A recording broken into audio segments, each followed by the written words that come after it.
Je t'écoute, toi et ton prénom imaginaire. Qui est Nicolas. Salut Nicolas. Salut Stéphane. Allons-y. Alors, écoute Stéphane, je voudrais juste en profiter pour te dire en deux mots que je sais que tu as eu 2 semaines difficiles ces derniers temps. Et voilà, moi je voulais simplement témoigner que ton travail est salutaire et tu peux vraiment aider les gens. Donc voilà, moi je te dis sincèrement merci. Je suis en relation depuis 4 mois environ. D'accord. La personne a 33 ans, j'en ai 29. On va pas se mettre les féministes à dos, on va pas dire si c'est une fille ou un garçon, d'accord? On va dire la personne.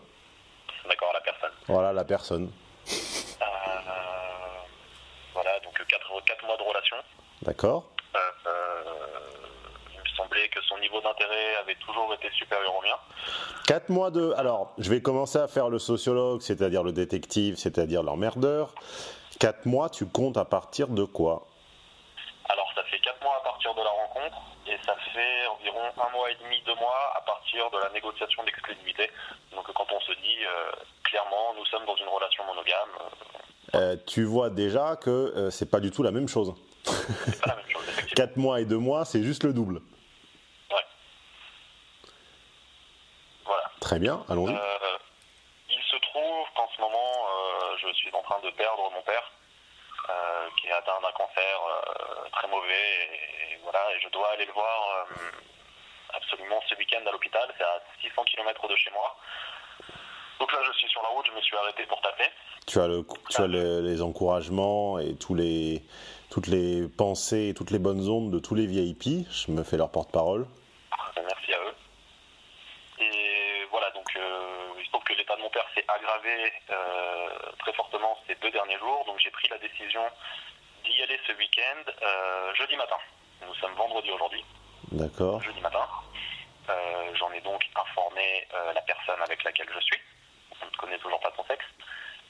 Et le soir même, donc hier soir, jeudi soir, elle m'apprend que un certain Marco vient lui rendre visite ce week-end chez elle.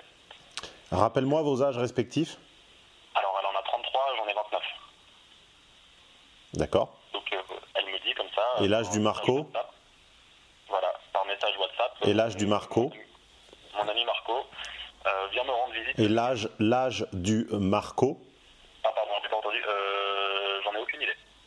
D'accord. Bah, plus ou moins du même âge. C'est pas son petit cousin de 14 ans. Plus ou moins du même âge, puisque la seule information que j'ai... Donc j'ai demandé qui est. Et j'ai eu pour réponse, c'est un ami de mon village natal. On se connaît depuis que j'ai 12 ans. Nous nous sommes connus depuis que j'ai 12 ans. Voilà. Mmh. Bon, j'ai quand même été assez surpris et j'ai demandé où dort-il et j'ai eu pour seule réponse chez moi. Donc chez la personne avec laquelle je suis.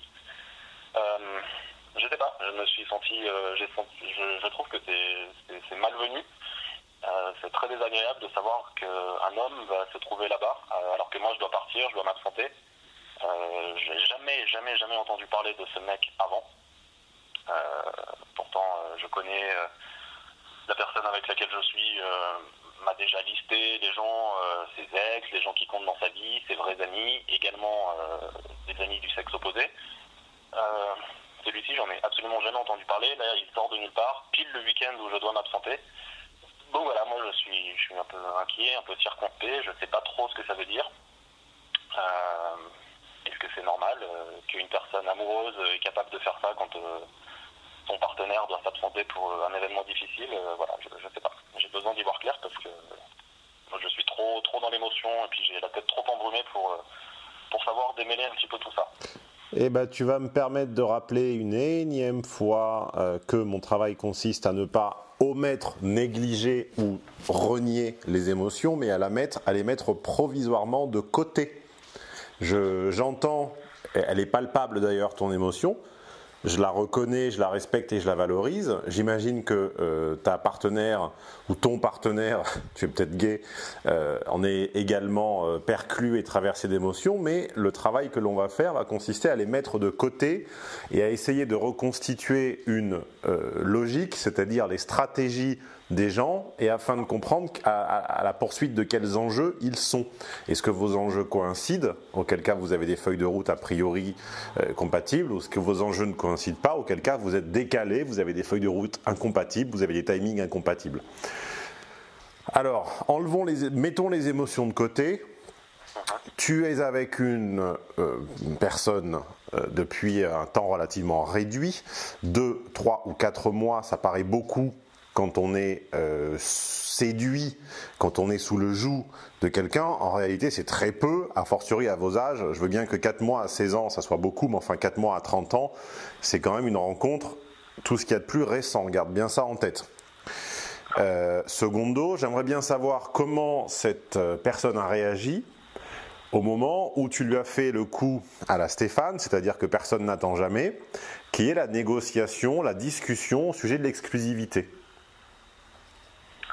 Quelle a été sa réaction, d'abord spontanée, et dans les jours suivants, as-tu remarqué quoi que ce soit que tu pourrais me partager avec moi aujourd'hui? Alors écoute, j'ai le souvenir que ça avait été une discussion pas franchement légère, qui était quand même... Ça ne l'est jamais. Pardon? Ça ne l'est jamais. Bien sûr, bien sûr. Donc voilà, c'était quand même assez engagé émotionnellement.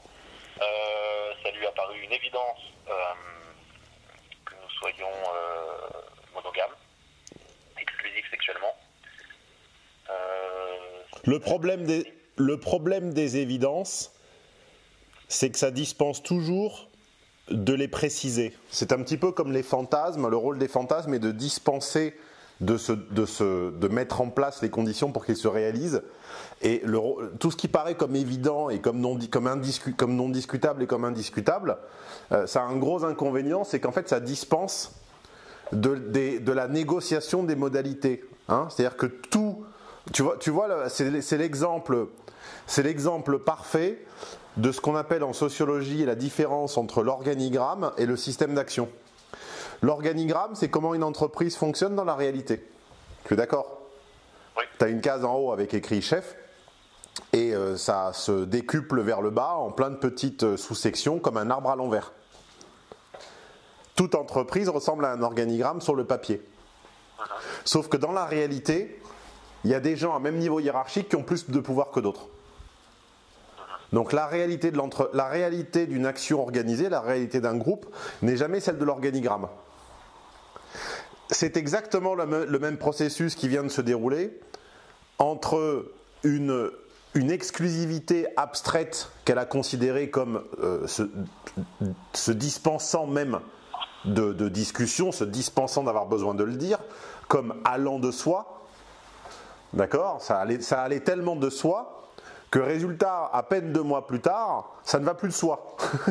Puisqu'à peine 2 mois plus tard, on reçoit un parfait inconnu, adulte. Évidemment, on ne parle pas d'un petit cousin éloigné. Et on n'imagine pas, on n'a pas l'empathie suffisante pour imaginer le coup de poignard dans le contrat, le coup de canif dans le contrat que ça représente pour son conjoint ou pour son partenaire. Puisqu'évidemment, les émotions, je les ai à côté de moi, je ne les ai pas sur moi ou en moi, elles sont posées à côté de moi, je les vois tes émotions, mais je les maintiens de côté. Rappelons-nous toujours pragmatiquement que cette personne étant a priori, on l'imagine adulte, si elle fait le choix de rendre visite à quelqu'un, ça veut dire qu'elle a normalement l'option alternative d'aller à l'hôtel. Bien sûr. D'aller, et en plus aujourd'hui, on est en 2016, il y a 10 000 options à part l'hôtel. Tu as 10 000 façons de louer un logement, quels que soient tes moyens aujourd'hui. Tu as 10 000 façons. Tu as 10 000 façons de réserver un logement, en passant par les grandes centrales américaines, dont on ne va pas citer le nom, mais tout le monde voit ce que je veux dire, avec une bonne utilisation un peu maligne des réseaux sociaux, etc. Il y a 10 500 façons, d'accord, de se loger. Donc, il a décliné ces façons-là et il s'est mis d'accord avec elle, ou elle s'est mise d'accord avec lui, pour l'héberger chez lui. Et évidemment, dans un moment où tu es le plus fragile.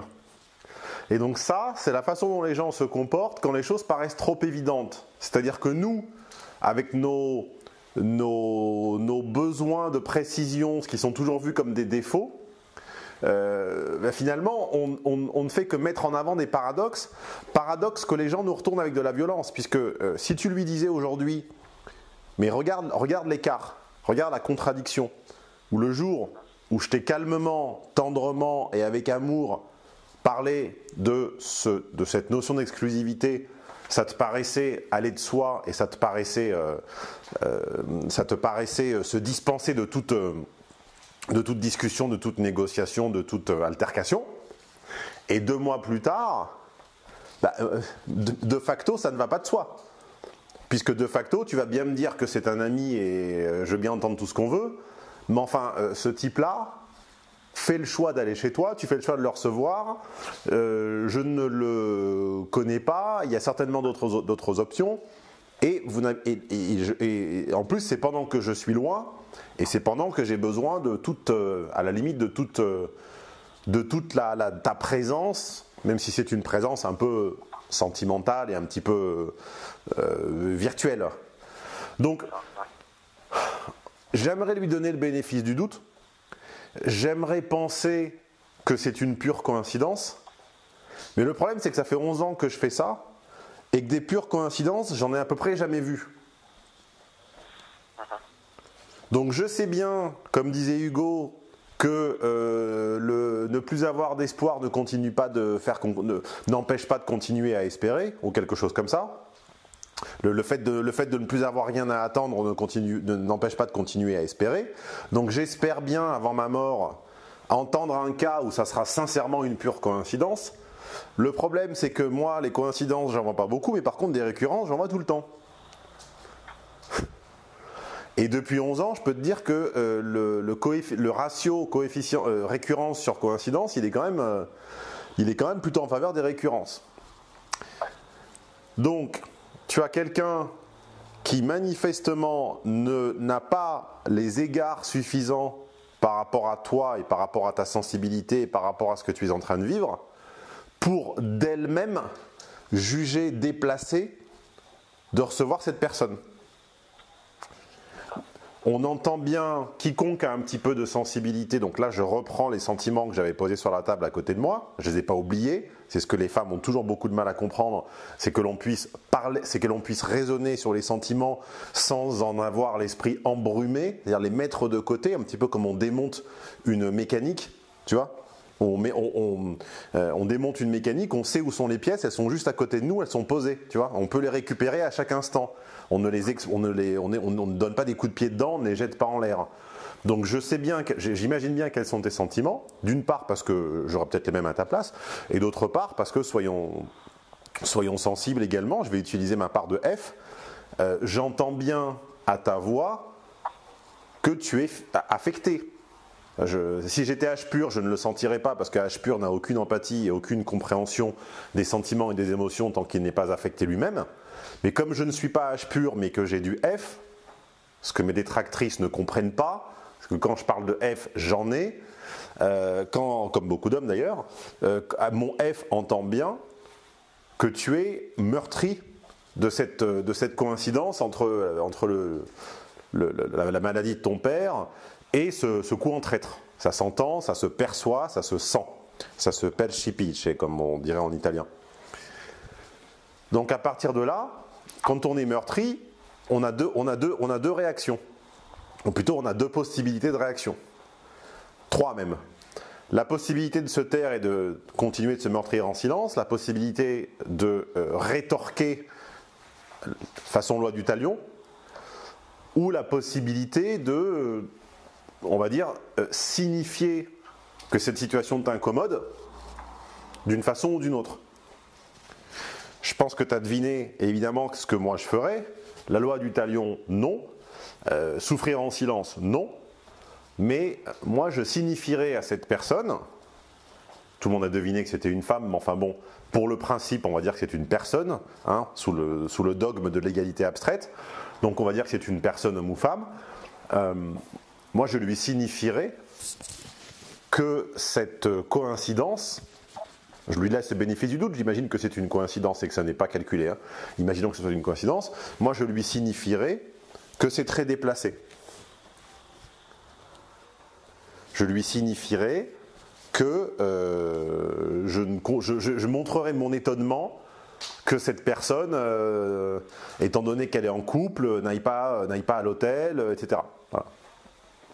Je laisserai le bénéfice du doute sur le fait que une partie de toi juge avec tes capteurs sensibles. Or, tes capteurs sensibles sont un peu à fleur de peau au vu des épreuves que traverse ton papa. Donc, tu es peut-être un tout petit peu à fleur de peau. C'est possible également. C'est possible.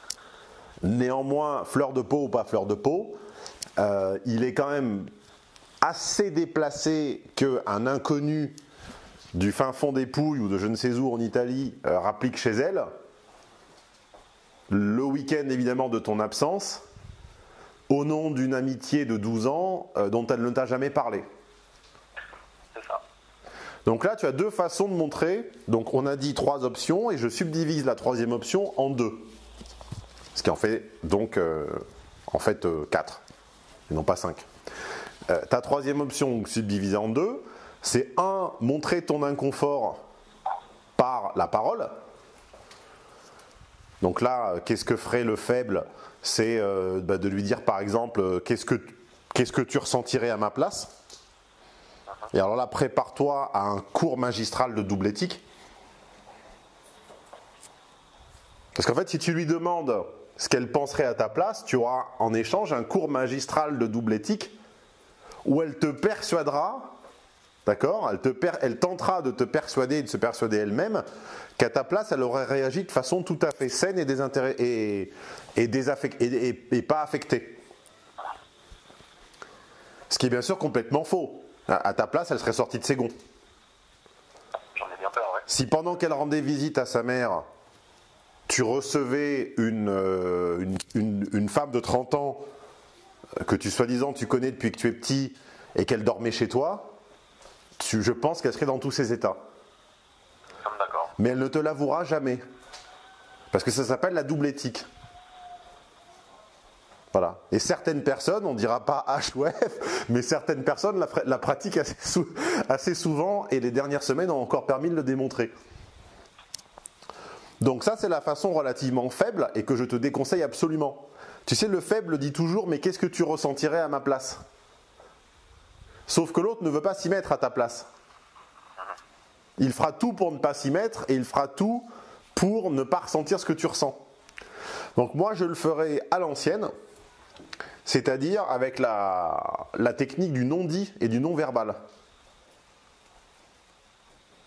C'est-à-dire ?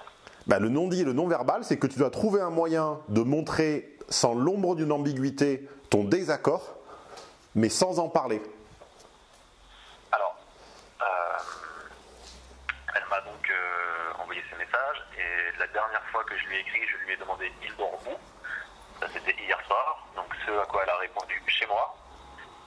Et depuis, je n'ai pas répondu. Mais elle a une chambre d'amis ?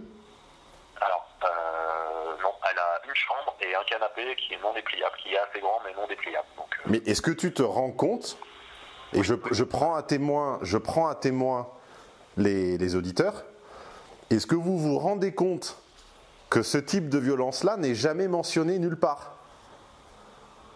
Je sens que tu es meurtri. C'est une forme de violence émotionnelle. Si tu faisais ça à une femme, une solidarité féminine, je serais le salaud par excellence. une solidarité féminine tribale et tripale, de tribal tribu et de tripal tripe, voudrait t'excommunier. C'est-à-dire que si j'étais une femme et si je t'écoutais, toi femme, me raconter cette histoire par un homme, on aurait 547 commentaires sous ce phone coaching. D'accord ? Et le type serait menacé d'anathème et d'imprécation. Là, comme tu es un homme, que je suis un homme et que l'on parle d'une femme, et que les mâles n'ont aucune solidarité masculine, a fortiori quand il s'agit d'émotions, tu verras que personne ne réagira. Bon, là, ils vont le faire pour me contredire. Mais si je ne l'avais pas dit, tu verrais que aucun mâle, aucun homme ne se sent en empathie avec cette histoire et que c'est très triste en fait. Oui, je pense, oui. Imagine que tu es invité dans ton appartement qui n'a même pas de chambre d'amis et un canapé pas dépliable. T'as ton ex premier amour ou que sais-je de quand tu avais 14 ans, pendant que ta fille est au chevet de sa grand-mère mourante, pendant que ta compagne est au chevet de sa grand-mère mourante. Moi je le ferai jamais, ça me paraît inconcevable, voilà, c'est de savoir vivre de base, enfin je comprends pas pourquoi, déjà je comprends pas pourquoi cette situation Mais c'est parce que, comme je l'ai dit 50 000 fois, les hommes ne comprennent pas la logique des femmes, sinon je serais au chômage. Si je ne suis pas au chômage et si j'ai de plus en plus de travail chaque année, c'est parce que les hommes ne comprennent pas la logique des femmes. Et la logique des femmes, puisqu'on va maintenant révéler que la personne est une femme, énorme suspense, la logique des femmes se base sur le fait que leurs actions sont l'éthique, selon l'éthique au travers de laquelle sont jugées leurs actions, dépend de qui les fait, où et à quel moment. Tu vois, on me reproche tout le temps d'apprendre la manipulation, etc. Alors que je n'en ai pas il n'y en a pas un chapitre dans mon livre et il n'y en a pas un article sur mon blog. Par contre, en librairie, un lecteur m'a encore envoyé de la Fnac, m'a encore envoyé la photo de la couverture d'un livre qu'il a vu à la Fnac il y a 3 jours, qui s'appelle « Comment manipuler les hommes ». Mais là, ça ne choque personne. Tu vois, c'est ça la double éthique. La double éthique, c'est que la double éthique, c'est qu'on a les mêmes droits mais pas les mêmes devoirs. Hein?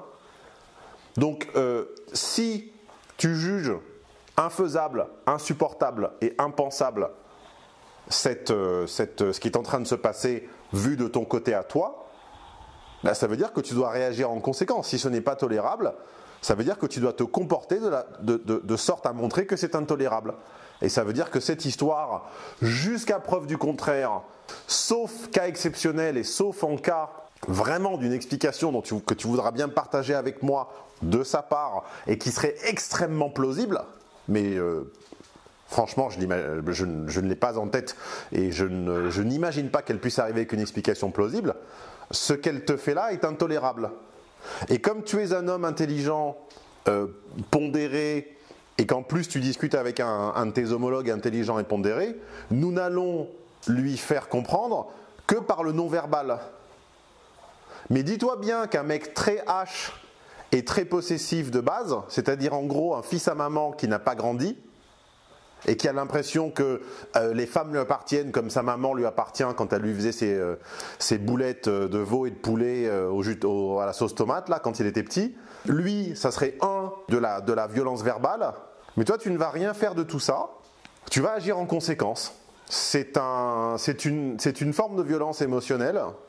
Tu es dans une situation de fragilité où un de tes parents est très très mal en point, et une rencontre certes récente, mais quand même qui t'avait fait le serment, même si c'est sur l'honneur ou le doigt en l'air, d'être avec toi dans une relation monogame, c'est-à-dire d'être non plus l'un contre l'autre, mais l'un avec l'autre contre le reste du monde, vient de te trahir au pire moment, et en plus avec un contexte logistique qui est insultant, c'est-à-dire qu'un homme vient dormir chez moi, j'ai pas de canapé-lit et j'ai qu'une chambre.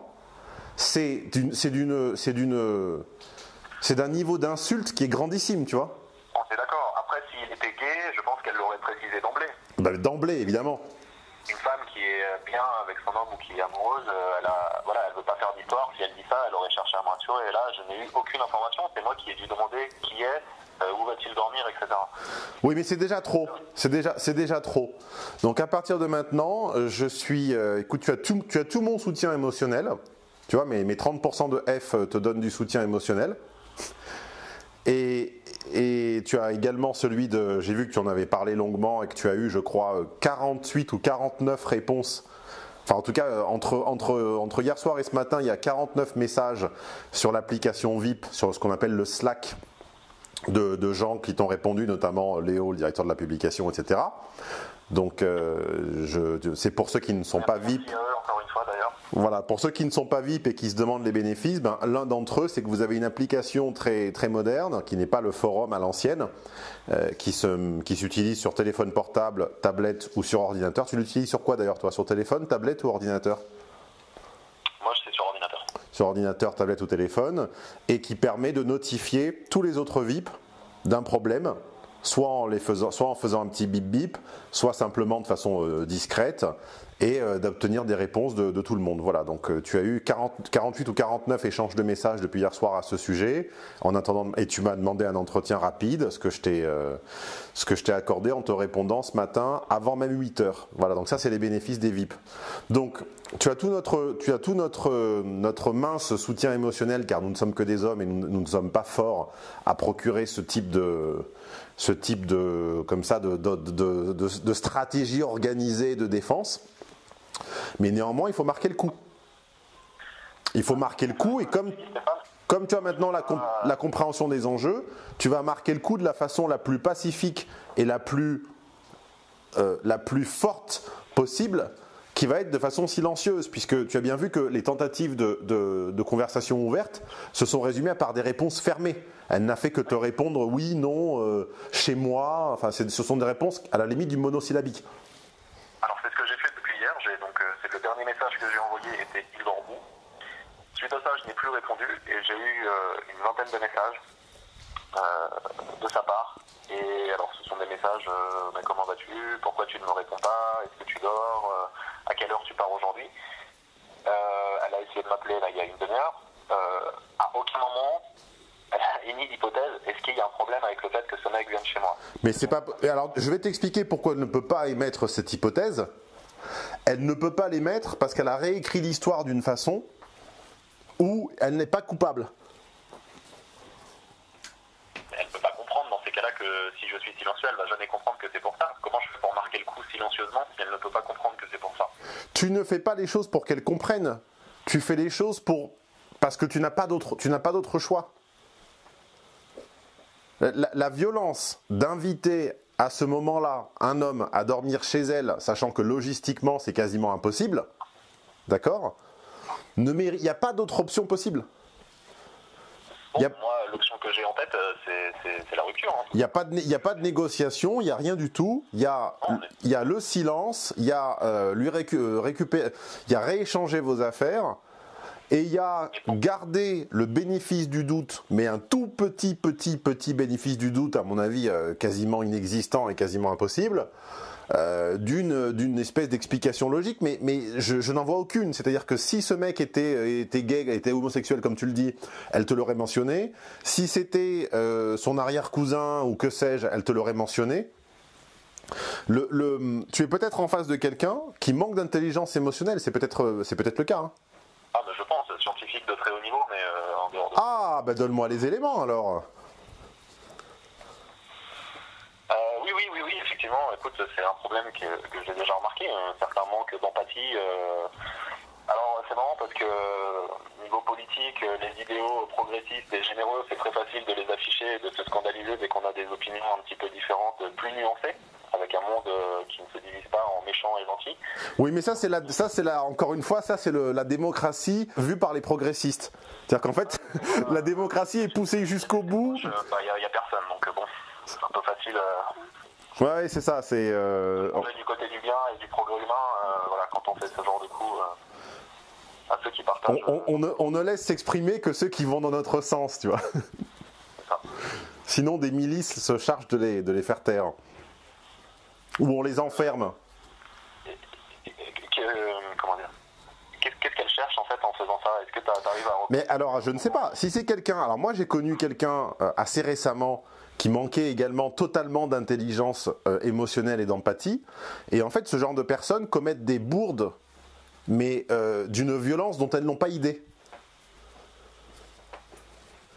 Il est très possible, et moi je lui accorde le bénéfice du doute, que ça ne soit pas conscient. Mais ce n'est plus le problème. Ce n'est plus ton problème. C'est-à-dire que quelqu'un qui ne comprend pas simplement émotionnellement qu'on n'invite pas une personne du sexe opposé à dormir dans son lit quand on est en couple monogame avec quelqu'un et que l'autre est en souffrance avec son papa, il n'y a pas de discussion à avoir. Ouais, on est d'accord. Franchement, il n'y a pas de discussion à avoir. Tu as montré ton étonnement.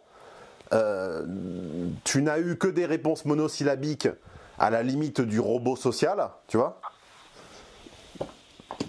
Qu'elle comprenne un jour ou pas, ce n'est même plus ton problème. Je veux dire, qu'est-ce que tu veux construire avec quelqu'un qui n'a pas ce minimum d'intelligence sociale-là et ce minimum d'empathie-là? Je suis entièrement d'accord, Stéphane, et je dois t'avouer que j'ai déjà rédigé 3 phrases de rupture dans lesquelles je mentionne ce problème. Moi, je ne me vois pas continuer avec... Ah ben non, non, non, non. Bah alors là, non. Alors là, à la guerre comme à la guerre, il n'y a pas de phrase de rupture qui tienne. Tu ne lui dois rien puisqu'elle n'a eu aucun égard pour toi.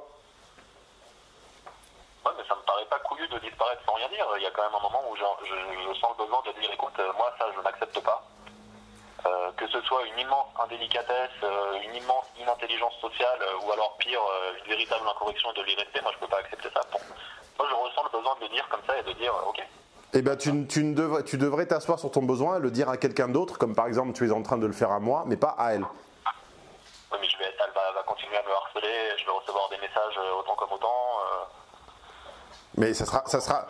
Tu penses que tu penses que tu n'auras plus le message parce que tu lui exposeras les motifs de ta séparation?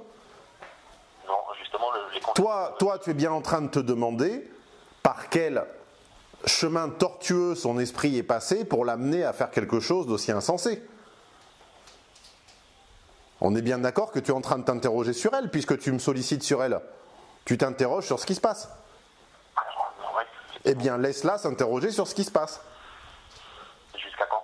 Mais jusqu'à toujours. Donc je coupe définitivement le contact. Mais oui. Mais écoute, il y a plein de femmes qui font ça tout le temps, tous les jours à travers le monde et ça ne semble pas les choquer. Hein. Si tu veux, je te trouve rien que dans ma base client, je te trouve des centaines de types dont la nana a disparu un jour ou l'autre et dont ils n'ont plus jamais entendu parler. Hein. Ouais, mais bon, je pensais qu'on pouvait quand même conserver une certaine... Alors tu vois, je vais te dire quelque chose, Stéphane. Aujourd'hui, elle avait une très grosse échéance au travail. Et son échéance, elle a une très grosse réunion, elle va faire une présentation ce soir vers 18h. Et c'est aussi pour ça que j'ai attendu avant de répondre, c'est que je voulais pas commencer une engueulade hier, parce que je sais qu'elle a besoin de faire son truc ou quoi que ce soit. Mais arrête de faire la fille, regarde, tu as beaucoup plus d'empathie qu'elle. Il y a quand même une certaine élégance à prendre en considération la vie de l'autre.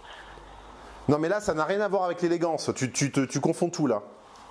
Ce n'est pas de l'élégance, c'est que tu as une empathie pour elle qu'elle n'a pas pour toi. Ton niveau d'intérêt pour elle t'aveugle. Tu as des égards, écoute-toi parler. Tu es en train d'avoir des égards. Avec n'importe qui, c'est l'empathie de base envers... Non, mais c'est l'empathie de base dans ta tête. En réalité, regarde, l'empathie de base, elle l'a pas eu. Elle invite un mec à dormir dans son lit pendant que ton père est dans un lit d'hôpital. Mais réveille-toi. Ce que tu appelles de l'élégance de façon par une périphrase, en réalité, c'est que tu n'arrives pas à lui faire le quart de la méchanceté qu'elle t'a fait. Elle invite un mec à dormir dans un appartement où elle n'a ni lit, ni sofa dépliant, ni chambre d'amis, pendant que tu es à 600 km. Et elle ne juge pas ça, 1, blessant, 2, anormal, et 3, elle ne le juge même pas digne d'un mot d'explication sur cette personne. Tu dois l'accepter comme un fait accompli, comme un fait établi. Et toi, tu as les égards de te demander si une explication, une clarification pré-réunion de travail ne pourrait peut-être pas lui gâcher sa réunion ou lui gâcher sa préparation ou la faire sous-performer. Oui, mais j'ai pas choisi la loi du talion, comme tu as dit, bon, voilà.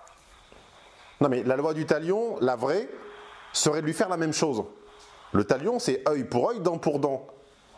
C'est pas 2 bras pour un œil ou une jambe pour une dent. C'est œil pour œil, dent pour dent. Le talion, c'est lui faire la même chose. Le talion, ça serait dans une semaine de lui dire bah, j'ai une amie qui vient chez moi, m'appelle pas pendant 4 jours. C'est ça la loi du talion. Là, on ne te dit pas de faire le talion. On te dit d'arrêter de faire le garçon trop gentil. Elle n'a pas eu d'empathie pour toi, tu n'as pas à en avoir pour elle, à la guerre comme à la guerre.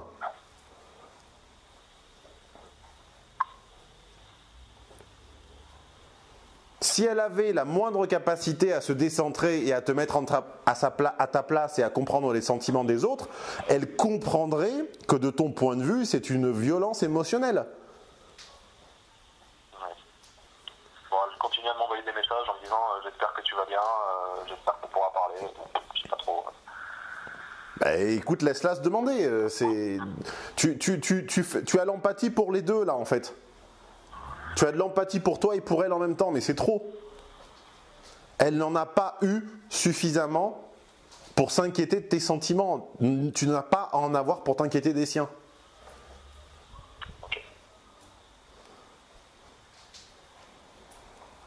Si tu souhaites oublier cet événement, si tu ne t'estimes pas insulté, si tu ne t'estimes pas heurté, si tu ne t'estimes pas blessé, eh bien, passe outre. Tu peux passer outre, hein. Moi ça m'est égal, hein. Ça ne m'empêchera pas de dormir et de faire un bon séminaire demain. Hein. Non, bah, je peux pas. C'est sûr, y a pas... Alors si tu ne peux pas, qu'est-ce que tu vas m'inventer une nouvelle forme d'égard ou d'empathie à son égard par rapport à sa réunion de travail? Mais regarde la différence de niveau de dédain de l'un pour l'autre. Parce que malgré tout, je pense que si je lui dis que c'est terminé, je pense qu'elle saura... Je pense qu'elle peut pas s'y attendre. Et à mon avis, elle saura... Bon, je pense qu'il y a un attachement qui est très fort de son côté, un niveau d'intérêt qui est très fort aussi. C'est pour ça que je comprends pas pourquoi la situation est là. Après, si c'est vraiment un manque d'intelligence sociale, bah, de toute façon, à long terme, ça sera pas possible. Écoute, tu ne lui dois aucune explication. C'est elle qui t'en doit. C'est ça. Tu perds la vision du réel là. Comment tu t'appelles déjà? Nicolas. Tu perds la vision du réel là. Ce n'est pas toi qui lui dois quoi que ce soit. Tu ne lui dois rien du tout. Tu encadres, tu te rapproches d'un être cher qui est en difficulté. C'est elle qui te doit quelque chose. Et non seulement elle ne te le donne pas, mais en plus elle te plante un couteau dans le dos. Donc réveille-toi. Tu ne lui dois rien. Quand vous expliquez à quelqu'un les raisons de votre comportement, vous ne vous faites pas un service à vous-même, vous lui faites un service à lui ou à elle. Puisque vous lui économisez le temps, l'effort et l'investissement de les chercher. C'est vrai. Je te dis, ne lui économise rien du tout et laisse-la chercher. Ad vitam aeternam, pas de réponse. Ad vitam aeternam n'existe pas. Comme dit Monterland, c'est pas pour toujours, c'est pour le plus longtemps possible. Donc, au bout d'un moment, se passera quelque chose qui fera que tu auras une explication. Et cette explication te sciera par sa simplicité, tu vois, ça sera d'une simplicité évangélique. Elle n'a probablement aucune intelligence émotionnelle et sensible. Tu me dis qu'elle est chercheuse ou en tout cas qu'elle a un haut poste dans le scientifique, donc c'est forcément qu'elle a du H. Tout à fait. Tu lui as fait faire mon test? Non, j'ai pas eu l'occasion. Bah, tu sens sa dose de H ou pas? Je pense qu'elle est assez élevée, ouais. C'est assez équilibré, mais c'est peut-être 50-50 ou 60-40. Eh ben écoute, émotionnellement, elle est incapable de comprendre les enjeux de cette situation-là. Et tout ce que tu lui fourniras comme information par ce que tu appelles ton élégance est en réalité un service que tu lui rends.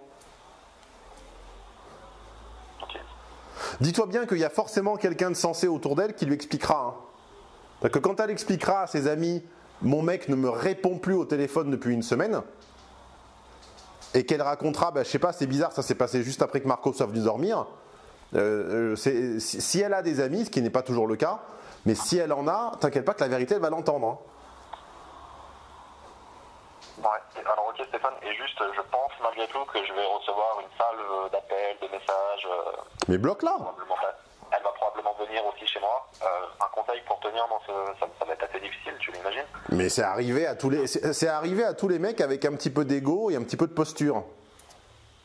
Ça arrive plusieurs fois dans une vie. Je veux dire, moi, si elle vient chez moi, je vais lui expliquer clairement que c'est terminé. Là, je vais pas pouvoir continuer à ne pas lui expliquer. Il y a un moment, moi, je vais devoir le dire clairement. Et pour l'instant, elle n'est pas là, donc le cas ne s'est pas présenté. Non, elle n'est pas là. Pour l'instant, elle n'est pas là, effectivement. Et si tu ne t'en sens pas le courage, tu noies le poisson. Tu le fais comme tu le fais à la F. Tu lui dis qu'on verra plus tard, on discutera plus tard, que tu es occupé, que tu la rappelles. Tu l'as jamais eu ce coup-là? Si, mais je pense qu'elle va vraiment souffrir. Mais bon. Bah écoute, t'es pas en train de souffrir là? Ouais, effectivement, ouais. Et tu t'inquiètes plus pour elle que pour toi, tu vois? Ouais. À un moment, excuse-moi, mais j'ai l'impression que les rôles sont un peu inversés là.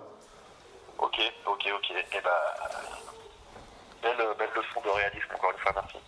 arrête de te préoccuper de son bien-être et d'être autant à l'écoute avoir autant d'égards pour elle. Elle n'a eu aucun égard pour toi.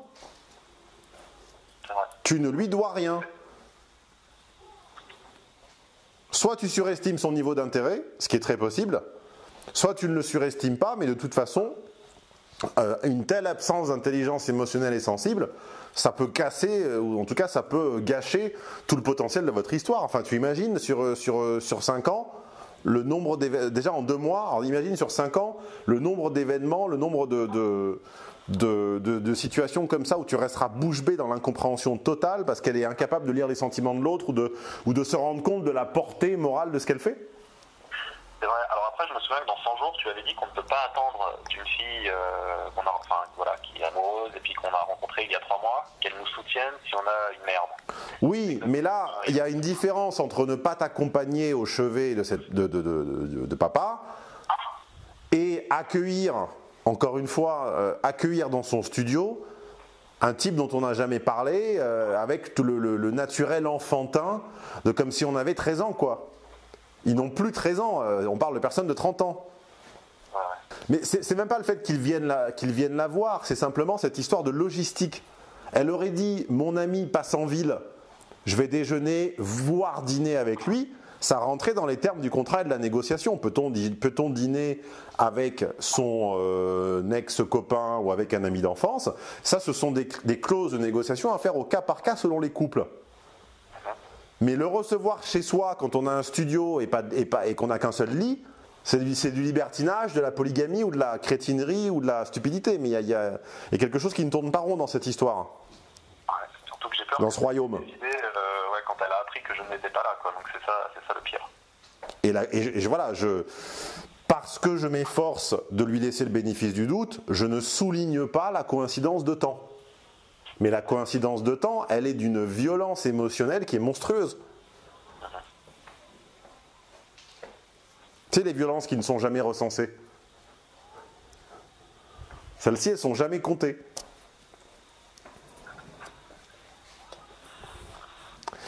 Voilà, tous mes vœux de courage, mais tous mes vœux de discernement également. Parce que le courage, tu n'en manqueras pas, ça j'ai aucun doute. Par contre, ton discernement est gravement altéré. Mais j'en ai conscience, tu vois, quand on est conscient des biais, déjà on est à moitié sauvé, c'est pour ça que je t'ai appelé. Donc ton discernement est gravement altéré, récupère-le vite. Hein, tu ne lui dois rien. C'est toi qui es blessé, hein. C'est toi qui mérite des explications, ce n'est pas elle. Ne te sens obligé d'aucune explication à son égard. Ok, j'ai entendu. C'est elle qui t'en doit. Elle te doit des explications et elle te doit des excuses. Ce n'est qu'à condition d'avoir des explications imparables et des excuses sincères que éventuellement tu peux passer dessus. Mais tant que tu n'as ni l'un ni l'autre, c'est hors de question. Mais hors de question. Et c'est à elle de chercher les moyens de te contacter et pas le contraire. Et tu t'en fous de sa réunion de ce soir, c'est pas ton problème. Toi, ton père meurt, elle a une réunion, mais tu te rends compte de ce que tu dis. Tu as perdu la raison.